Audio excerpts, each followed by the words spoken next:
अब से पहले बहुत सारे तमाम केसेस में कोई ना कोई लैंड किसी न किसी एजेंसी की रही है, तो वो जो जीएनसीटी एक्ट है उसके अंदर तो हम लोग प्रोटेक्टेड हैं पूरी तरह से, और डीडीए ने गलत बयानी यहाँ आकर के की है। अगर इन लोगों को तभी नोटिस इशू हुआ होता तो ये सब नौबत नहीं आती। आज जैसे सुप्रीम कोर्ट ने कहा है कि फाइनली इस याचिका को भी रेगुलर मैटर यानी कि जो कंटेम्प्ट पिटीशन जो चल रही है सुप्रीम कोर्ट में खसरा 279 को लेकर के, उसी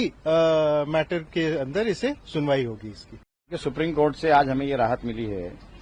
कि ये जो रेगुलर बेंच है उसमें जुलाई फर्स्ट वीक में जब भी कोर्ट खुलेगा तो उसके अंदर ये सुना जाएगा, और तब तक जो भी लोग हैं जिन लोगों पर ये खतरा मंडरा रहा था उनको कहा गया कि वो पीएम उदय में या जो भी वो रिलीफ ले सकते हैं वो ले लें, और अपनी एप्लीकेशन जिस तरह से पीएम उदय में और दूसरे लोग उसमें कवर हो रहे हैं उस तरह से इन लोगों को भी अपना इंडिविजुअल एप्लीकेशंस देनी है, और उसमें हम लोग भी अपनी तरफ से पूरा देंगे। क्योंकि ये जो एरिया है, देखिए 2014 का जो प्रोटेक्टेड लैंड जो 2014 का पार्लियामेंट ने प्रोटेक्ट किया है वो उसमें आता है, अनऑथराइज रेगुलाइज का पार्ट है, और बाकायदा ये पिक एंड चूज वाला डीडीए ने अपनाया है जो कि गलत है। क्योंकि मैं वहां विधायक हूं और मैं जानता हूं कि ये मेरा पूरा इलाका 40 साल से ज्यादा इसको बने हुए, और 2014 में तो पार्लियामेंट से प्रोटेक्ट किया कि जो भी कॉलोनीज बन गई हैं और अनऑथराइज रेगुलाइज हैं और उसके अंदर जो भी कंस्ट्रक्शन है उस तक को प्रोटेक्ट किया। कॉलोनी तो पहले से प्रोटेक्टेड है, तो ये गलत तरीके से ये पिक एंड चूज वाला रास्ता इख्तियार किया है डीडीए ने, और डीडीए ने गलत रिपोर्टिंग की है। तो उसी चीजों को देखते हुए हम यहाँ सारे फैक्ट लेकर के आए थे। इसमें 3 चीजें हैं, एक तो पीएम उदय वाला है, पीएम उदय वाले में हम कवर्ड होते हैं, दूसरा अनऑथराइज रेगुलाइज का पार्ट है, कुछ एरिया तो ऐसा है जो 75 में अनऑथराइज रेगुलाइज हुआ है, कुछ एरिया उसके बाद अनऑथराइज रेगुलाइज हुआ है, और ये तो बटला हाउस का मेन एरिया उसके पीछे तक का सारा जो है वो अनऑथराइज रेगुलाइज का पार्ट है, और तीसरा जो 2014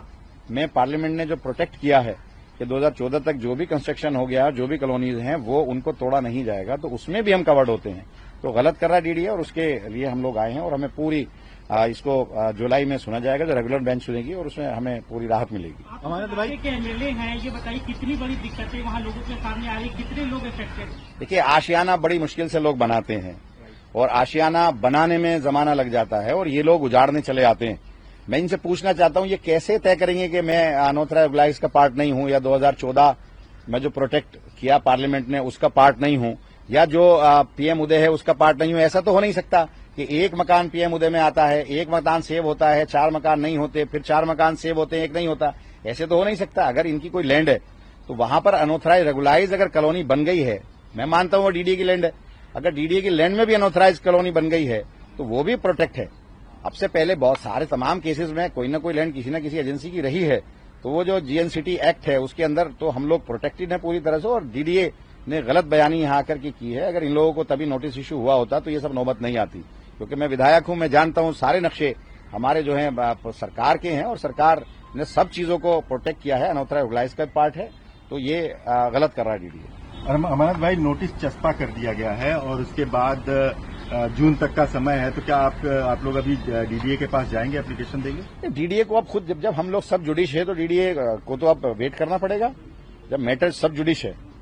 और सुप्रीम कोर्ट के अंदर है, सुप्रीम कोर्ट ने रेगुलर बेंच को सुनने के लिए डेट फिक्स किया है, तो डीडीए का क्या मतलब है? बाकी हम जो चीजें हैं, जो पीएम उदय में अपना एप्लीकेशन देनी है, जो रिप्रेजेंटेशन हमें देना है, वो हम देंगे। मेन इशू यही रहा है कि जिन लोगों को नोटिस मिली है खसरा नंबर 279 के अंदर, ये खुद पार्टी नहीं थे इस कंटेम्प्ट प्रोसीडिंग्स में,